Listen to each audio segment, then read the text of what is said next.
Hello everybody, my name is Ulrich with your Fix It Auto, and today I'm going to be doing a brake fluid flush on my 2000 GMC Sierra. And the process is the same in most cars and trucks. So hopefully this inspires and teaches you how to do it on your own personal vehicle. So let's get started. Now first I'm going to locate my brake fluid reservoir, which is clearly marked with a .3 on the cap. So I know this is the right one. Now the goal here is we're going to want to unscrew this and extract, using a turkey baster, some of the old brake fluid. Make sure not to go too empty though, because you don't want any air in the system. You just want to leave just a little bit left.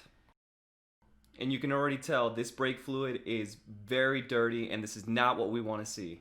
I'm going to wipe off excess brake fluid since it loves to eat paint. Now to find out what kind of brake fluid you need, make sure to look at the owner's manual towards the back.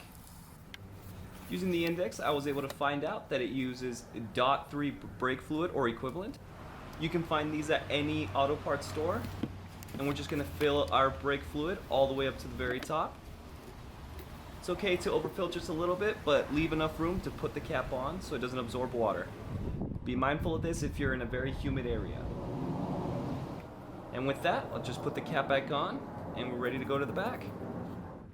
Now on the left side is what brake fluid should look like. It's nice and clear, and on the right side is what we pulled off. It was nasty and dirty, and this is what we want to replace. Now you could do this job without having to lift up the truck or your car, but I'm going to do it anyways, so that way I can get better viewing angles. So I'm just going to jack up my truck, safely put a jack stand underneath, and my jack stand has an added safety pin, which I can link these jack stands down in the description below. And with the car safely jacked up, we can just pop off the cover and undo the lug nuts.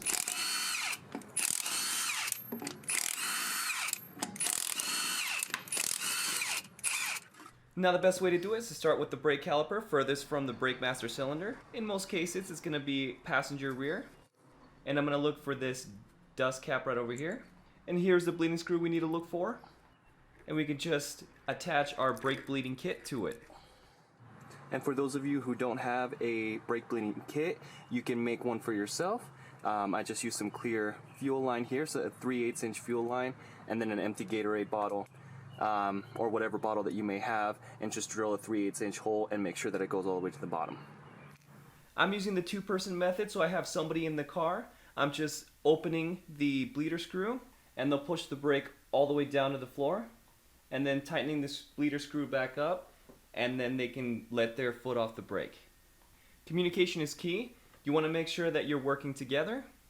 And every 20 or so pumps, I'm checking the brake fluid reservoir to make sure I still have brake fluid. If that runs dry, you will have to start it all over. You just repeat that process until the brake fluid just gets clearer and clearer.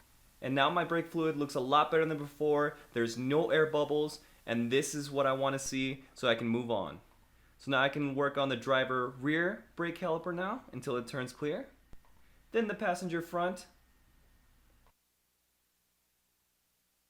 And then lastly, the driver front. And once that's all done, we just top it up to the max, and now we're done. And that's it, everybody. Thank you guys so much for watching. If you guys would like to see more videos, please like, share, and subscribe. And please let me know what you guys would like to see down in the comment section down below. Thank you guys so much for watching.